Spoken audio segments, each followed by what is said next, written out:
오늘 본문의 말씀은 이스라엘 백성들이 가나안 땅에 들어갔을 때 왕을 세우고자 할 때 그 왕을 세우고자 할 때에 대한 말씀이에요. 그러니까 왕의 조건들을 말씀하고 있어요. 어떤 왕을 세워야 하는지, 왕은 어떤 사람이 돼야 하는지를 말씀하고 있어요. 그렇다면 우리와는 상관이 없네요. 아니에요.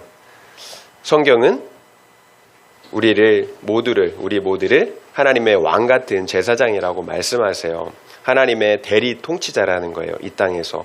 따라서 우리 모두는 왕 같은 제사장으로 이 땅 위에 하나님의 통치가 이루어지도록 해야 하는 책임을 갖고 있다라는 거예요. 우리가 어느 곳에 있든지 누구에게는 하나님의 통치가 이루어지도록 그 사람에게 하나님의 통치를 보여줘야 되는 사명이 있다라는 거예요. 최소한 우리는 우리 자녀들에게만큼은 하나님의 대리자로서 왕으로서의 역할을 감당해야 합니다. 따라서 그런 왕이 어떤 사람이어야 하는지, 그리고 어떻게 이 땅 가운데 하나님의 나라의 통치를 이루어 드려야 하는지 본문 말씀을 통해서 우리가 살펴봐야 합니다. 14절 말씀 읽겠습니다. 14절이에요. 내가 내 하나님 여호와께서 내게 주시는 땅에 이르러 그 땅을 차지하고 거주할 때에 만일 우리도 우리 주위의 모든 민족들 같이 우리 위에 왕을 세워야겠다는 생각이 나거든. 주위의 모든 민족이 왕을 가지고 있는 것처럼 만약에 너희도 왕을 세워야겠다라는 생각이 나거든 이런 왕을 세워라 라고 말씀하시는 거예요. 그런데 우리가 살짝 헷갈리는 것이 있어요. 우리가 앞서 사무엘서를 묵상할 때 이스라엘 자손들이 인간 왕을 달라고 요구했을 때 하나님께서 어떻게 반응하셨나요? 기뻐하시지 않았어요. 하나님께서 사무엘에게 이스라엘 백성들이 인간 왕을 구하는 것은 너를 버린 것이 아니라 나 여호와 하나님을 버린 것이라고 말씀하셨다라는 거예요. 그렇다면 오늘 신명기 말씀과 완전히 상반된다라는 거예요. 인간 왕을 세우려 할 때는 이렇게 하라고 말씀하시고서는 막상 왕을 세우려고 하니까 기뻐하시지 않았다라는 거예요. 그 이유가 무엇일까요? 하나님께서 변덕스러우셔서 그러신 걸까요? 아니에요. 이스라엘 자손이 인간 왕을 구하는 그 목적과 동기가 잘못되었기 때문이에요. 본질적으로 이스라엘의 왕은 누구십니까? 여호와 하나님이시잖아요. 언제나 이스라엘의 왕은 하나님이세요. 사람이 아니에요. 따라서 이스라엘 자손들이 인간 왕을 세우는 그 목적 역시 이스라엘 가운데 왕이신 하나님의 통치가 더 잘 이루어지도록 하는 것이어야 한다라는 거예요. 그러나 이스라엘 자손들이 왕을 세우려던 그 목적은 그 반대였어요. 하나님의 통치가 이루어지기 위한 것이 아니라 자신들의 이기적인 욕망이 이루어져야 했기 때문이라는 거예요. 그래서 하나님이 기뻐하시지 않았어요. 그 당시 하나님은 신실한 사무엘을 통해서 이스라엘 자손들을 통치하고 계셨어요. 그 결과 그 땅에는 평안이 있었다라는 거예요. 아무 문제가 없었어요. 그럼에도 이스라엘 자손들은 그런 하나님의 통치에 만족하지 못했습니다. 인간 왕의 통치를 받는 이방인들이 더 잘 사는 것처럼 보였기 때문이에요. 그들의 풍요롭고 그리고 율법에 구속받지 않는 그런 삶이 부러웠던 거예요. 결국 이스라엘 백성들이 인간 왕을 구했던 이유와 목적은 왕이신 하나님의 간섭을 떠나 내 마음대로 사는 것에 있었다라는 거예요. 그래서 이방인처럼 풍요롭게 살기를 원했다는 것입니다. 우리 역시 마찬가지예요. 우리가 인간 왕을 구하는 이유와 목적이 무엇입니까? 내가 상대 배우자를 선택한 이유, 그리고 지도자를 선택한 이유 무엇입니까?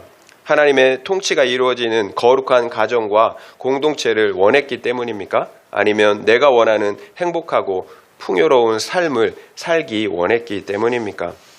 그렇다면 아무리 우리가 그럴듯하게 우리가 이유를 대고 핑계를 댄다 하더라도 결국 내가 하나님의 통치에서 벗어나 왕이 되겠다라는 거예요. 하나님께서 기뻐하시지 않는 이유입니다. 그럼에도 하나님은 그 요구를, 이스라엘 백성들의 요구를 어떻게 해요? 들어주셨다라는 거예요. 결국 하나님께서 우리의 요구를 허용하신다라고 다 유익한 것은 아니라는 거예요. 실제로 이스라엘 자손들은 초대왕, 인간왕 사울로 말미암아 얼마나 큰 고통을 겪어야 했습니까? 여러분 절대로 잊지 말아야 합니다. 우리가 우리 위에 인간 왕을 세우는 이유와 목적은 하나님의 통치가 더 잘 이루어지도록 하는 거예요. 내가 원하는 삶을 사는 것이 목적이 아니라는 거예요. 왜 그럴까요? 내가 원하는 삶을 산다고 내가 원하는 행복에 다다를 수가 없기 때문이에요. 오히려 하나님의 통치가 이루어질 때만 우리는 진정한 행복과 생명에 이를 수가 있기 때문이에요. 이것이 아이러니죠. 우리가 원하는 행복을 추구하면 절대 그 행복에 도달할 수가 없어요. 그러나 하나님의 통치가 이루어진다면, 하나님의 통치를 받아들인다면 진정한 행복과 생명에 다다를 수가 있다는 거예요. 이것이 성경을 통해서 그리고 우리의 실제의 삶을 통해서 시행착오를 통해서 우리가 배우는 교훈이었잖아요. 하나님께서 에덴 동산을 창설하신 후에 아담을 에덴의 동산지기로 두셨어요. 에덴 동산을 경작하고 지키도록 하셨어요. 이것은 하나님께서 아담을 이 세상의 대리 통치자로 왕으로 세우신 사건이에요.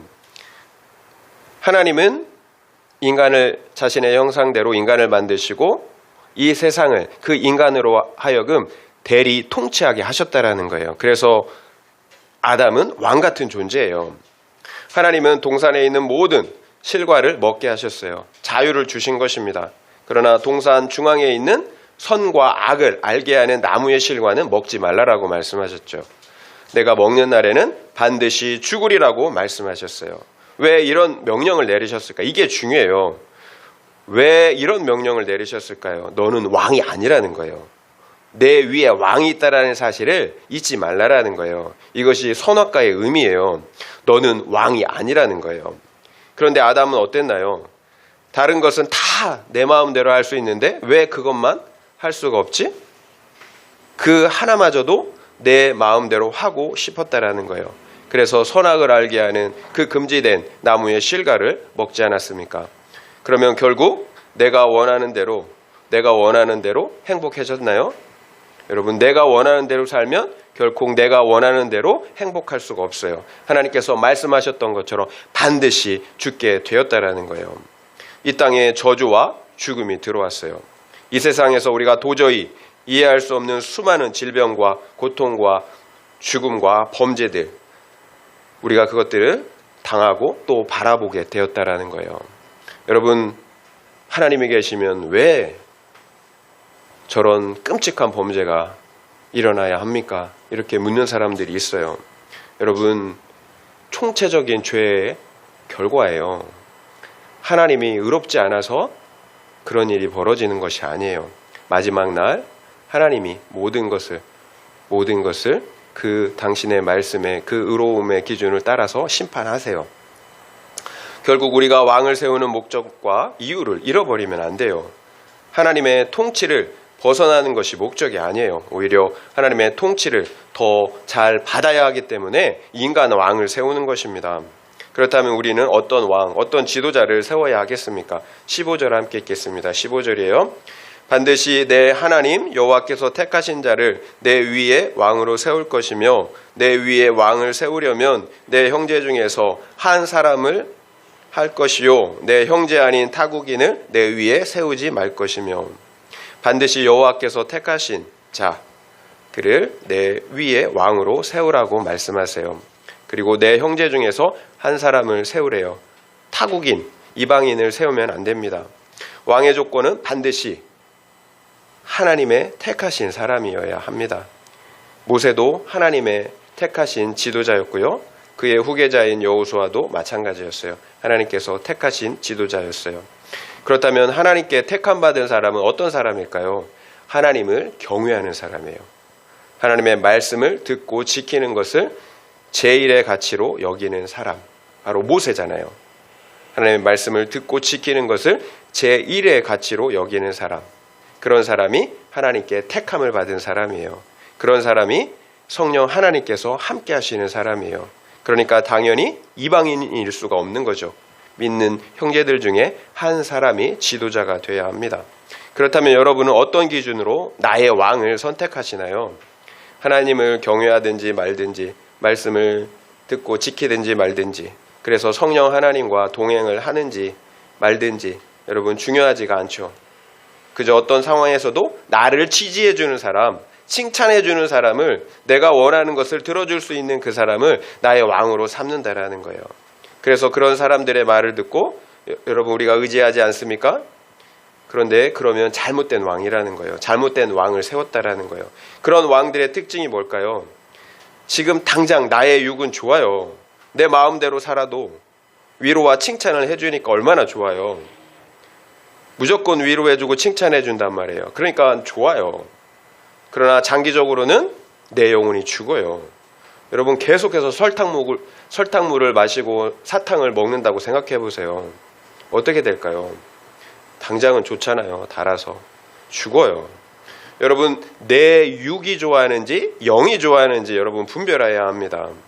내 죄를 볼 수가 없는데 또 하나님의 통치를 받지 않는데 어떻게 내 영혼이 살 수가 있겠어요? 육이 죽어야 영이 산다라는 사실을 여러분 알아야 합니다. 그래서 지금 당장 내가 싫더라도 내 죄를 볼 수 있도록 해주는 사람이 참된 지도자 왕이에요. 여러분 십자가 앞으로 나아갈 수 있도록 내 죄를 보게 해주는 그 사람이 참된 지도자라는 거예요. 적용 질문 드리겠습니다. 내가 기뻐하고 의지하는 사람은 누구입니까? 나를 무조건 인정해주고 지지해주는 사람입니까? 아니면 나의 죄를 볼 수 있도록 권면해주는 사람입니까? 한번 생각해 보시기 바랍니다. 내가 기뻐하고 의지하는 사람은 누구입니까? 나를 무조건 인정해주고 지지해주는 사람입니까? 아니면 나의 죄를 볼 수 있도록 권면해주는 사람입니까? 한번 생각해 보시기 바랍니다. 그렇다면 하나님이 택하신 왕은 어떻게 통치해야 할까요? 16절, 17절 말씀 읽겠습니다. 16절, 17절이에요. 그는 병마를 많이 두지 말 것이요 병마를 많이 얻으려고 그 백성을 애굽으로 돌아가게 하지 말 것이니 이는 여호와께서 너희에게 이르시기를 너희가 이후에는 그 길로 다시 돌아가지 말 것이라 하셨음이며 그에게 아내를 많이 두어 그의 마음이 미혹되게 하지 말 것이며 자기를 위하여 은금을 많이 쌓지 말 것이니라. 왕은 이 세 가지를 하지 말라고 하십니다. 첫 번째는 병마를 많이 두지 말라고 말씀하세요. 군사력, 권력과 같은 힘에 의지하지 말라는 것입니다. 두 번째는 아내를 많이 두지 말라고 하십니다.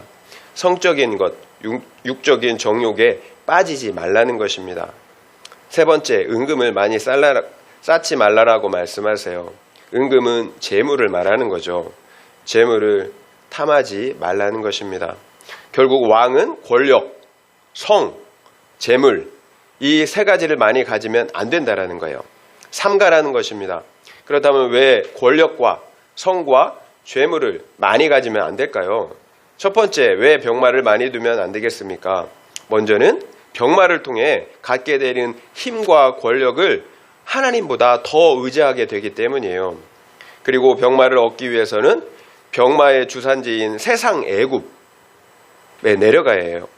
내려가야 합니다. 그러면 이스라엘 백성들이 과거요 세상 애굽에서의 그 타락한 삶으로 다시 돌아간다라는 거예요. 결국 내가 원하는 권력이 하나님의 자리를 대체하게 되는 거예요. 백성들 역시 그 권력을 얻으려고 하나님을 떠나 세상을 사랑하게 된다라는 거예요. 이것이 세상의 힘과 권력을 의지하면 안 되는 것입니다. 그렇다면 아내는 왜 많이 두면 안 될까요? 많은 여자들이 왕의 마음을 미혹하게 하기 때문이에요. 미혹이 뭔가요? 상대를 속이는 거예요. 그래서 바른 길에서 벗어나 잘못된 길로 가게 하는 것입니다. 여러분 실제로 솔로몬 왕과 아합 등 수많은 왕들이 미혹되었잖아요. 그 결과 하나님께서 가장 싫어하는 우상 숭배의 죄를 범하게 하였다라는 거예요. 하나님은 남과 여자를 한 몸으로 지으셨어요. 한 몸. 여러분 남과 여자는 떨어져 있는 것이 아니라 하나님이 한 몸으로 지으셨다라는 거예요. 여러분 어디에서 사랑을 배울까요? 하나님의 사랑을 하나 될 때 그 사랑을 배울 수가 있어요.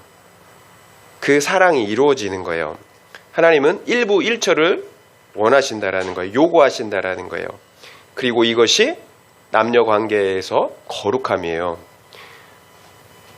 1대 다는 거룩하지 않은 거예요.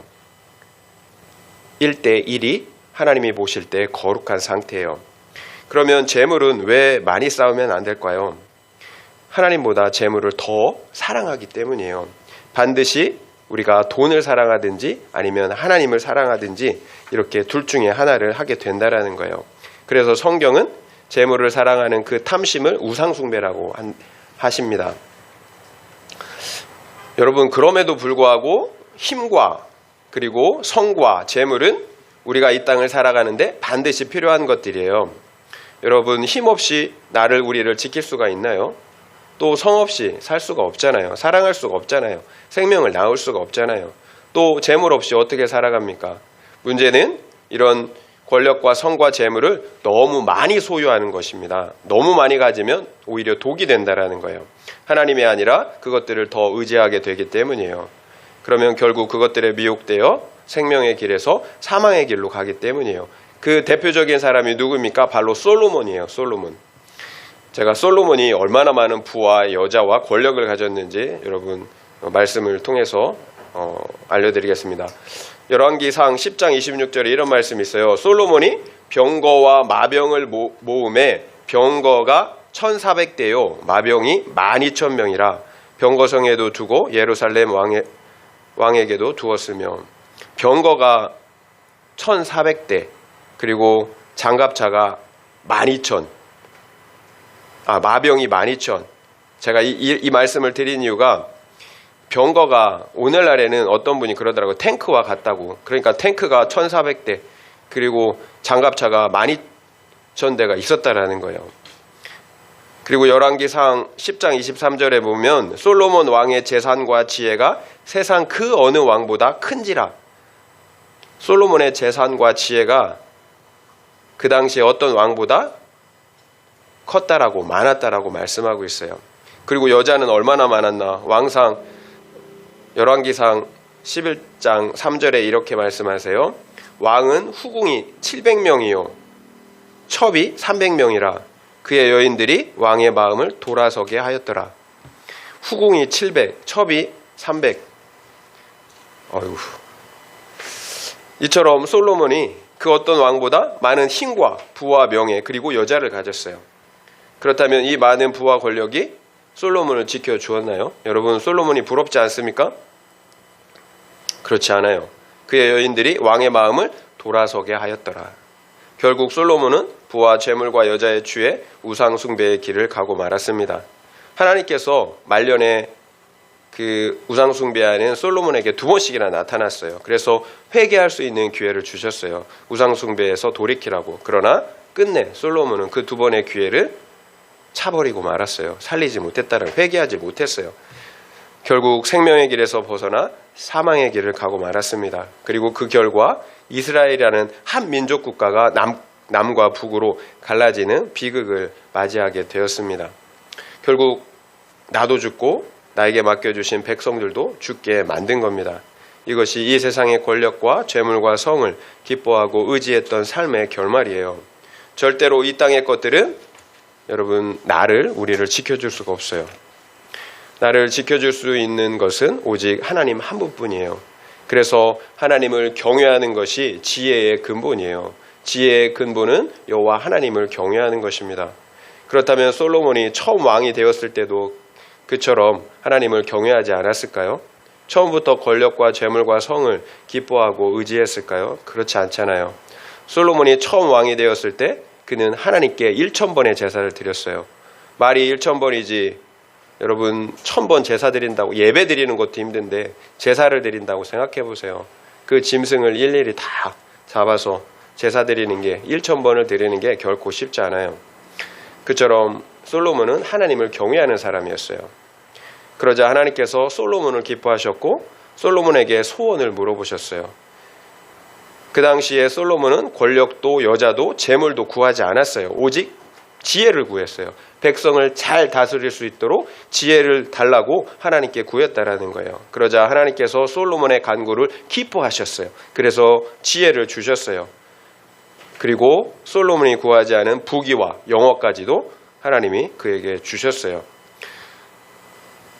이처럼 초창기에 솔로몬은 겸손했어요. 그리고 하나님을 경외하는 왕이었어요. 그랬던 그가 하나님을 떠나 어떻게 우상숭배의 죄에 빠졌나요? 여러분, 병거와 재물과 여자가 많아지니까 여러분 그 마음이 변한 거예요. 왜 병거와 재물과 여자를 많이 두지 말라라고 하나님이 말씀하셨는지 솔로몬의 삶을 통해서 우리가 알 수가 있어요. 좋은 환경에 장사가 없어요. 그처럼 겸손했던 솔로몬조차 여러분 변질됐어요. 넘어졌잖아요. 여러분, 내가 겸손한 이유, 그래서 하나님을 떠나지 않는 이유는 내 환경이 겸손하기 때문이에요. 내가 본래 겸손한 사람, 하나님을 경외하는 사람이 아니라는 거예요. 여러분, 권력이나 돈을 많이 가지면 환각 증상이 나타나요. 그래서 내가 하나님이 된 줄 안다라니까요. 권력이면 다 되고 돈이면 다 된다, 이런 생각을 한다라는 거예요. 그래서 여러분, 권력 많이 가진 사람, 돈을 많이 가진 사람, 정말 비상식적인 행위를 한다라는 거예요. 왜 그럴까요? 자기가 왕인 줄 알아서 그러는 거예요. 내가 못할 것이 없다라고 착각을 하는 거예요. 이것을 유사 전능감이라고 해요. 그것들을 통해서 내가 전능하다라고 느끼는 거예요. 그러니까 하나님은 안중에도 없는 거죠. 여러분, 5살짜리 아이에게 여러분 날카로운 칼을 여러분 맡기겠습니까? 정말 큰일 나는 거잖아요. 하나님은 우리를 너무나 잘 아세요. 여러분, 생각해 보세요. 권력 자체가 나쁜가요? 재물 자체가 나쁜가요? 성 자체가 나쁜가요? 더럽지 않잖아요. 앞서서 말씀드린 것처럼 꼭 필요한 것들이에요. 권력도 재물도 성도 올바르게 사용한다면 선한 것입니다. 하나님의 나라를 세우는데 오히려 반드시 필요한 것이에요. 권력을 잘 사용하면 함께 복지를 누릴 수 있잖아요. 다 함께 행복할 수가 있다라는 거예요. 그런데 교만하면, 나만 높아지려고 한다면 독재가 되는 거예요. 성 역시 얼마나 좋은 것입니까? 부부간의 친밀한 소속감을, 하나 되는 소속감을 만들어준다라는 거예요. 하나님의 창조의 목적대로만 사용된다면 남녀가 하나 되는데 필수적인 것입니다. 그런데 정욕으로 상대방을 대하게 되면 어떻게 될까요? 상대방이 수단이 되는 거예요. 그래서 친밀감이 아니라 그 안에서 오히려 소외를 경험하게 된다라는 거예요. 그리고 여러분, 재물을 보세요. 돈 자체가 나쁜 것이 아니에요. 탐심으로 나만 가지려고 하니까 불평등과 착취가 일어나는 것입니다. 그 돈을 잘 사용하면 얼마나 많은 사람들을 풍요롭게 하고 살릴 수가 있나요? 그래서 리차드 포스터는 권력의 마귀는 교만이라고 했어요. 그리고 성의 마귀는 음욕이고 재물의 마귀는 탐심이라고 했어요. 그래서 반드시 그 마귀들을 먼저 내보내야 하는 거예요. 교만과 음욕과 탐심의 죄가 먼저 해결돼야 된다라는 거예요. 그러면 우리가 가진 그 권력과 성과 재물을 선하게 하나님의 나라를 위해서 사용할 수가 있습니다. 그러나 우리 안에 있는 그 교만과 정욕과 탐심의 죄가 해결되지 않는다면 나에게 주어진 그것들은 도리어 나를 죽이고 또한 상대방을 죽이는 무서운 칼이 되는 거예요. 결국 하나님께서 나에게 재물도 권력도 주지 않는 것은 나를 위한 것입니다. 나를 사랑하시기 때문이에요. 그래서 하나님께서 권력과 돈과 성을 너무 많이 가지지 말라라는 말씀은 본질적으로 너희 안에 있는 죄를 먼저 회개해야 한다라는 말씀이에요. 여러분, 우리 안에 있는 그 교만과 음욕과 탐심의 죄를 먼저 해결해야 합니다. 그래야 하나님이 주신 것들을 우리가 독이 아니라 선하게 생명을 살리는데, 우리를 살리는데 사용할 수가 있다라는 거예요. 그래서 더 중요한 것, 우리의 행복보다 더 중요한 것은 거룩이에요. 우리가 거룩할 때만 그 모든 것들이 선하게 유용되게 사용될 수가 있기 때문이에요. 돈과 권력과 성은 꼭 필요한 것입니다. 그러나 그것들의 종이 돼서는 안 돼요. 우리가 그것들의 종이 되면 우리가 죽는 거예요. 오히려 그것들을 하나님이 다스리라고 주신 거예요. 그래서 우리가 그것들을 다스릴 수 있는 실력이 먼저 돼야 되는 거예요. 그래야 그것들이 우리에게 주어졌을 때 유익이 되는 거예요. 그래서 말씀드린 것처럼 회개가 먼저예요. 거듭나는 것이 먼저예요. 이것이 구속사잖아요. 회개하고 거듭나 구원받는 게 먼저라는 거예요. 그것들을 가지는 것이 먼저가 아니에요. 여러분, 회개하고 거듭나는 것, 구원받는 것이 먼저예요. 여러분, 이것들은 유연한 것이잖아요. 영원한 것을 먼저 얻어야 합니다. 내 죄를 보고 회개하고 구원받는 것, 이것이 먼저예요. 그리고 이 땅에서 그 유한한 것들이 주어질 때 그것들을 우리가 선하게 하나님 나라를 위해서, 하나님의 통치를 위해서 사용할 수가 있다는 거예요. 반드시 우리 안에 있는 탐심과 교만과 음욕의 죄가 죽어야 합니다. 그래야 우리에게 그 주어진 것들, 그것들이 복될 수가 있어요. 사람을 살리는 일에 사용할 수가 있다는 거예요. 우리는 이 땅을 살면서 반드시 잊지 말아야 할 것, 누가 왕이냐라는 문제예요. 누가 왕입니까? 하나님이에요. 우리가 아니에요. 여러분, 이 사실을 잊으면 안 돼요. 우리들은 다 청지기 종들이에요. 이 땅에 우리의 것은 없어요. 다 하나님께서 맡겨주신 것, 잠시 잠깐 대리해서 소유하고 관리할 뿐이에요. 예수님께서 그 사실을 얼마나 많은 비유를 통해서 말씀하셨나요? 주인이 그 청지기에게, 종에게 살림을 다 맡겼어요. 잠시 어딜 떠났어요. 그런데 그 종은 주인이 아주 천천히 올 줄 알았어요. 그래서 먹고 마시고 또 다른 종들을, 사랑해야 할 다른 종들을 때렸어요. 그런데 갑자기 내가 예상하지 못한 그 시간에 주인이 탁 와버린 거예요. 그러면 어떡합니까? 엄벌을 받는 거죠. 벌을 받는 거예요. 반면에 주인이 맡겨주신 소유를 가지고 다른 종들을 먹이고 입혔던 선한 청지기는, 신실했던 청지기는 그 주인으로부터 큰 칭찬과 상을 받게 되겠죠. 나는 왕이 아니에요. 청지기예요. 이 사실을 잊으면 안 돼요. 우리는 유한한 존재들입니다. 내가 가진 거 기껏 해봐야 80년에서 100년 동안만 소유하고, 그리고 언젠가는 다 놓고 가야 해요. 그리고 하나님 앞에서 결산해야 한다는 거, 결산. 절대로 이 사실을 잊지 말고 살아야 합니다. 그래야 탐심을 내려놓을 수가 있어요. 그래야 인정욕과 교만과 정욕에서 우리가 자유할 수가 있어요. 내 것은 없다라는 거예요. 모든 것은 하나님의 것입니다. 그래서 하나님 앞에서 반드시 결산하는 날이 있다라는 거예요. 그때 우리가 어떻게 해야 할까요? 착한 종이어야 할까요? 악한 종이어야 할까요? 이처럼 우리가 하나님의 소유권을 인정할 때만 그제서야 우리는 모든 탐심과 정욕과 교만의 굴레에서 자유할 수가 있어요. 내 것이 아니에요. 반드시 하나님 앞에서 결산하는 날이 있어요. 적용 질문 드립니다. 나는 나에게 주어진 권력과 재물과 능력을 하나님의 나라와 영혼 구원을 위해서 기쁘게 사용하십니까? 아니면 나의 행복, 만족을 위해 사용하십니까? 그렇다면 그 이유는 무엇인 것 같습니까? 한번 생각해 보시기 바랍니다. 나는 나에게 주어진 권력과 재물과 능력을 하나님의 나라와 영혼 구원을 위해서 기쁘게 사용하십니까? 아니면 나의 행복과 만족을 위해 사용하십니까? 그렇다면 그 이유는 무엇인 것 같습니까? 한번 생각해 보시기 바랍니다. 왕이 하지 말아야 할 것, 이 세 가지, 그리고 이제 왕이 해야 할 것은 무엇인지 살펴보겠습니다. 18절부터 20절이에요. 18절에서 20절입니다. 그가 왕위에 오르거든 이 율법서의 등사본을 레위 사람 제사장 앞에서 책에 기록하여 평생에 자기 옆에 두고 읽어 그의 하나님 여호와 경외하기를 배우며 이 율법의 모든 말과 이 규례를 지켜 행할 것이라. 여기까지 읽을게요. 18절부터 19절이에요. 택한 자가 왕위에 오르거든 율법서를 책으로 기록하래요. 그래서 평생에 그 왕 옆에 두고 읽어야 합니다. 그 이유를 뭐라고 말씀하세요? 여호와 하나님 경외하기를 배워야 한다라는 거예요.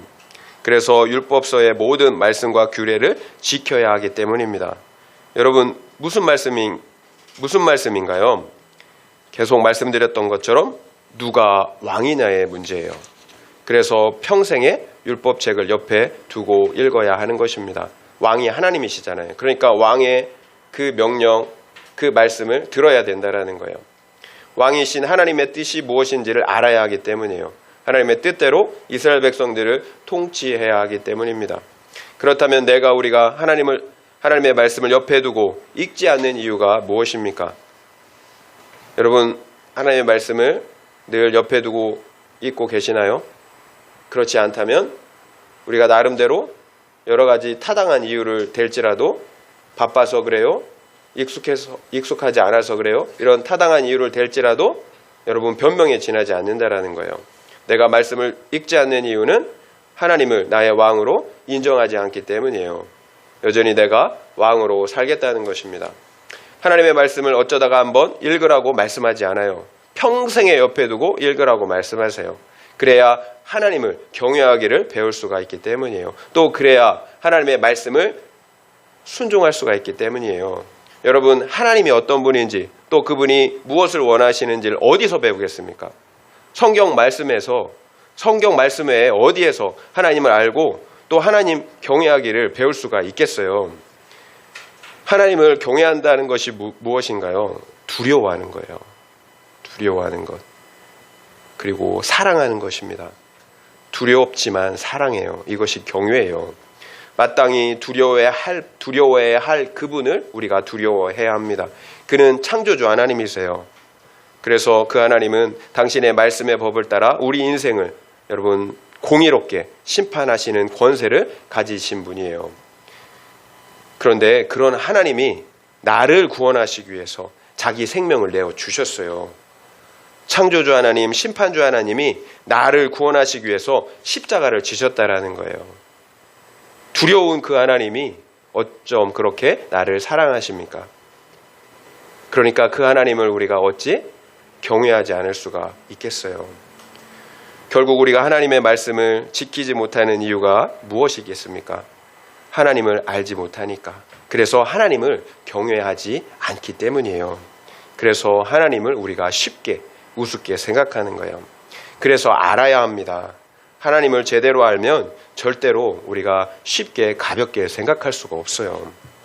하나님이 계시된 곳은 성경책밖에 없어요. 결국 말씀을 읽지 않는데 어떻게 하나님을 경외합니까? 또 어떻게 그 말씀을 순종할 수가 있겠습니까? 평생에 율법서 4본을 옆에 두고 읽어야 합니다. 그래서 누가 왕인지를 계속 기억해야 하는 거예요. 그렇지 않으면 내가 왕인 줄 안다니까요. 말씀을 보지 않으면 내가 왕인 줄 알아요. 그래서 내 뜻대로 내 욕심대로 살게 되는 거예요. 내가 왕이 되어 산다라는 거예요. 여러분, 만약 아담과 하와가 매일 아침 내가 먹는 날에는 반드시 죽으리라 이 말씀을 읽고 묵상했다면 어땠을까요? 그래도 그 말씀을 잊어버리고 범죄했을까요? 그러면 누가 왕인지를 분명히 알았을 거예요. 그날도. 그래서 사탄의 목소리를 따라가지 않았을 것입니다. 여러분, 말씀을 읽고 묵상하지 않나요, 혹시? 그러면서도 혹시 문제의식을 느끼지 못하나요? 여러분, 그러면 문제예요. 여러분, 문제의식을 느껴야 돼요, 문제의식. 여러분, 내가 문제의식을 느끼지 못한다고 문제가 없는 것이 아니잖아요. 내가 왜 문제의식을 느끼지 못하는 줄 그것을 알아야 합니다. 여러분, 말씀의 기준이 없으니까 문제의식을 못 느끼는 거예요. 말씀의 기준이 없으면 문제의식을 못 느껴요. 내 기준대로 생각하니까 문제의식을 못 느끼는 거예요.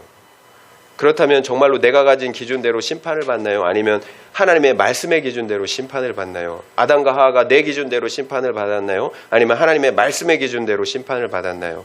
내가 먹는 날에는 반드시 죽으리라 말씀하셨잖아요. 그리고 그 말씀대로 되었잖아요. 결국 내가 말씀을 읽고 묵상하지 않으면서도 편안한 이유는 말씀을 모르기 때문이에요. 내가 가진 기준대로 생각하기 때문이에요. 어린이 보호구역에 주차하면 범칙금이 12만 원이에요. 제가 그 사실을 몰랐을 때는 아주 편안하게 주차했어요. 그런데 딱지, 12만 원짜리 딱지를 받으니까 그부터는 두려워요. 그곳에 절대로 주차하지 않아요. 이처럼 하나님의 법을 모른다고 좋은 것이 아닙니다. 마음대로 죄를 짓고도 편안한 것이 좋은 것이 아니라는 거예요. 지금은 좋지만 그때는 어떡합니까? 딱지가 날아올 때 그때는 어떡합니까? 그날이 얼마 남지 않았어요. 이 땅의 삶이 길지 않다라는 거예요. 그래서 복 있는 사람은 여호와의 말씀을 주야로 묵상하는 사람이에요. 그래야 여호와 하나님 경외하기를 배우고 또 그래야 하나님의 말씀을 지킬 수가 있기 때문이에요. 이제는 내 생각이 아니라 반드시 말씀의 기준대로 여러분 생각해야 합니다. 그래서 매일 말씀을 읽고 묵상해야 하는 거예요. 20절입니다. 20절 읽겠습니다. 그리하면 그의 마음이 그의 형제 위에 교만하지 아니하고 이 명령에서 떠나 좌로나 우로나 치우치지 아니하리니 이스라엘 중에서 그와 그의 자손이 왕위에 있는 날이 장구하리라. 왜 율법서를 옆에 두고 읽어야 하는지 분명한 또 다른 이유를 말씀하세요. 그리하면 그의 마음이 그의 형제 위에 교만하지 아니하고. 교만하지 않는데요. 그래서 이 명령에서 떠나 좌로나 우로나 치우치지 아니할 것이라고 말씀하세요. 앞서 말씀드린 것처럼 내가 왕이라고 진짜 왕이 아니잖아요.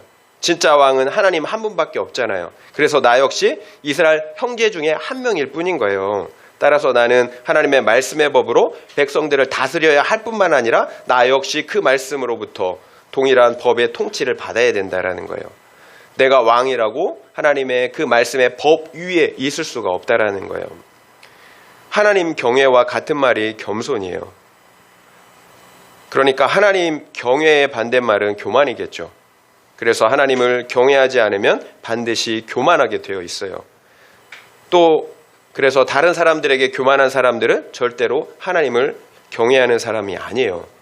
다른 사람들에 대한 태도를 통해서 하나님을 경외하는지 경외하지 않는지를 우리가 알 수가 있다라는 거예요.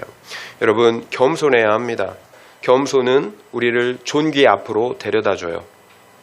우리가 겸손하면 하나님이 우리를 존귀하게 만들어 주신다라는 거예요. 그러나 교만하면 여러분 패망의 선봉이에요. 교만하면 패망의 선봉이에요. 하나님께서 교만한 자를 적으로 여기신대요. 적으로. 여러분 겸손하기를 원하십니까? 그래서 하나님을 경외하기를 원하십니까? 그러면 평생에 말씀을 두고 읽고 묵상하는 것 이거밖에 없어요. 여러분 말씀을 가까이 하는 것 이것이 복을 받는 길이에요. 그러면 말씀을 가까이 할 때 어떤 복을 주신다고 약속하시나요? 그와 그의 자손이 왕위에 있는 날이 장구하리라고 말씀하고 계세요. 나도 우리 자녀들도 왕위에 있는 그 날이 영원하다라는 거예요. 이 땅에서만 영원한 것이 아니죠. 영원한 하나님 나라의 통치를 말씀하시는 것입니다. 그 나라의 통치가 지금부터 영원까지 나와 우리 자녀들에게 영원하다라는 거예요.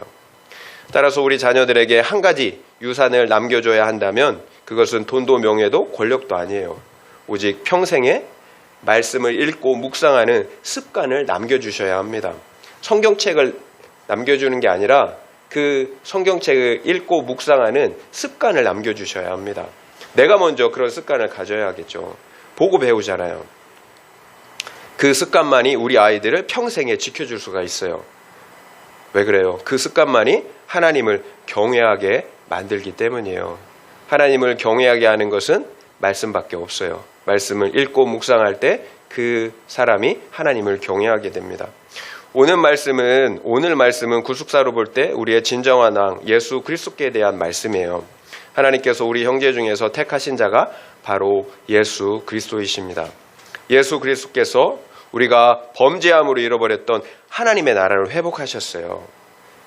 그리고 이제 그 예수 그리스도께서 우리의 왕이 되어 주셔서 영원토록 그 나라를 통치하십니다. 그렇다면 예수님은 어떻게 우리가 잃어버렸던 하나님의 나라를 회복하고 그 나라의 왕이 되실 수가 있으셨을까요? 빌립보서 2장 5절부터 9절 말씀을 읽어드릴게요. 너희 안에 이 마음을 품으라. 곧 그리스도 예수의 마음이니 그는 근본 하나님의 본체시나 하나님과 동등됨을 취할 것으로 여기지 아니하시고 오히려 자기를 비워 종의 형체를 가지사 사람들과 같이 되셨고 사람의 모양으로 나타나사 자기를 낮추시고 죽기까지 복종하셨으니 곧 십자가에서 죽으심이라. 이러므로 하나님이 그를 지극히 높여 모든 이름 위에 뛰어난 이름을 주사. 예수 그리스도는 하나님이세요. 하나님의 본체예요. 그런 그 하나님이 하나님과 동등됨을 취하지 않으시고 종의 형체 곧 인간 죄인의 몸을 입으시기까지 낮아지셨어요.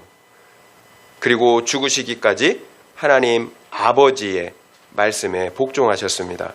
이것이 예수 그리스도께서 만왕의 왕, 만주의 주가 되셔서 영원토록 통치하실 수가 있는 이유입니다. 아버지 하나님의 말씀에 죽기까지 복종하셨기 때문이에요. 그러므로 하나님께서 그를 지극히 높여 모든 이름 위에 뛰어난 이름을 주셨습니다. 하늘과 땅의 모든 권세들로 그의 발 앞에 무릎 꿇게 하셨다라는 거예요. 이처럼 하나님 아버지의 말씀에 복종하는 것이 죽는 것 같지만 실상은 사는 거예요. 높아지는 거예요. 영원토록 주님과 함께 왕노릇하는 것입니다. 예수님은 하나님의 본체세요. 하나님이세요. 그럼에도 그는 아버지께 복종하기를 죽기까지 하셨다라는 거예요. 십자가를 지시기까지 복종하셨어요. 그 복종으로 말미암아 여러분 우리 인간이 잃어버렸던 하나님의 나라를 다시 찾을 수가 있었던 거예요. 그래서 우리를 구속하시고 생명을 주시고 그 나라의 왕같은 제사장으로 우리를 삼아 주신 것입니다. 그리고 주님께서 이렇게 말씀하세요. 아무든지 나를 따라오려거든 자기를 부인하고 날마다 자기 십자가를 지고 나를 따를 것이니라. 나를 따라오려거든 자기를 부인하고 날마다 자기 십자가를 지고 나를 따르라고 말씀하세요. 여러분 왜 나를 부인해야 합니까? 왜 날마다 자기 십자가를 져야 합니까? 다른 이유가 없어요. 하나님의 말씀에 순종해야 하기 때문에, 복종해야 하기 때문에 그런 거예요. 이 세상에 부와 명예를 얻기 위한 것이 아니에요. 하나님의 말씀에 순종해야 하기 때문에 여러분 우리가 고난을 우리가 감내하는 것이에요. 그 고난을 감당하는 것입니다. 하나님의 말씀에 복종하기 위해서 십자가를 지고 자기를 부인한 것입니다. 이것이 사는 길이기 때문이에요. 적용 질문 드립니다.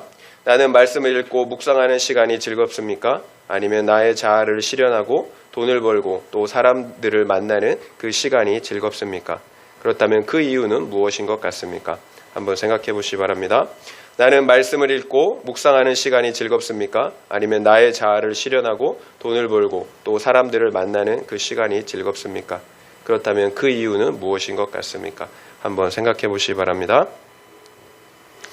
말씀을 마무리하겠습니다. 내가 먹는 날에는 반드시 죽으리라. 무슨 말씀입니까? 너는 왕이 아니라는 거예요. 내게는 왕이신 하나님이 있다라는 사실을 알라는 것입니다. 그 사실을 망각할 때 어떤 일이 있었나요? 사탄에게 하나님의 나라를 빼앗기고 말았습니다. 그리고 영원히 죽는 신세가 되고 말았습니다. 그러면 이제 끝인가요? 이제 영원히 죽어야 하나요? 아니에요. 하나님께서 반드시 죽어야 하는 우리 인생에게 은혜를 베풀어 주셨습니다. 예수 그리스도께서 우리 대신에 죽어 주셨어요. 그러므로 아담이 잃어버렸던 하나님의 나라를 회복하셨어요. 그리고 하나님은 우리를 그 나라의 왕같은 제사장이 되게 하셨습니다. 이제 우리의 사명은 왕같은 제사장으로 하나님의 통치가 이 땅에 임하도록 하는 것입니다. 우리를 구속하신 이유는 왕같은 제사장으로 이 땅 가운데 하나님의 나라가 임하도록 우리를 그렇게 세워주신 것입니다. 실수를 반복해서는 안 돼요. 나는 왕이 아닙니다. 나의 왕은 나를 구속하신 예수 그리스도세요. 그러면 이제 어떻게 살아야 하나요? 하나님의 말씀을 옆에 두고 항상 날마다 읽고 묵상해야 합니다. 그래서 하나님 경외하기를 배워야 합니다. 그래서 그분의 말씀을 지켜야 합니다. 그러므로 하나님의 통치가 나에게 이루어져야 하는 거예요. 그리고 내가 속한 가정과 공동체 가운데 이루어지도록 해야 합니다. 이것이 나도 살고 다른 영혼도 살리는 구원의 길이에요. 결국 우리가 해야 할 일은 말씀을 듣고 지키는 것, 이 한 가지예요. 많은 것이 아니에요. 나는 왕이 아니다. 하나님만 왕이라는 사실을 아는 것입니다. 그래서 이 세상의 권력과 죄물과 음란을 따라가면 안 돼요. 이 세상의 권력과 죄물과 음란이 우리를 말씀을 듣고 지키는 그 생명의 길에서 떠나가게 하기 때문입니다. 그래서 리차드 포스터는 단순함의 영성을 강조하였어요. 이 세상에 대하여 눈을 감고 하나님의 말씀과 기도에 집중하는 것입니다. 여러분, 나이를 먹으면 먹을수록 단순해져야 합니다. 어렸을 때는 호기심이 있잖아요. 수많은 것들을 다 안단 말이에요. 그런데 해보니까 어때요? 정작 중요한 것들이 몇 개 없어요. 여러분, 신앙이 그래요. 우리 인생이 그래요. 정작 중요한 것. 그래서 신앙은 단순해지는 거예요. 그 단순한 것에 집중하는 것입니다. 하나님 외에 중요한 것이 무엇이 있겠어요? 말씀 외에 중요한 것이 무엇이 있겠어요? 여러분 신앙은 단순해지는 거예요. 돈을 쫓아가는 거 아니에요. 영광을 쫓아가는 건 아닙니다. 성을 쫓아가는 건 아니에요. 이 세상의 수많은 것들 쫓아가는 것이 아닙니다. 단순한 것. 하나님을 붙잡는 거예요. 말씀을 붙잡는 것입니다. 그 단순함이 깊어질 때 하나님의 통치가 온전히 우리 안에 이루어집니다. 그러면 이 세상의 그 어떤 권력과 재물과 음란의 유혹도 여러분 우리가 이길 수가 있는 거예요. 하나님만이 나의 왕, 나의 기쁨이 되시기 때문이에요. 하나님의 통치가 나에게 온전히 이루어졌기 때문이에요. 이런 은혜가 우리 모두에게 있기를 예수님의 이름으로 축원드립니다.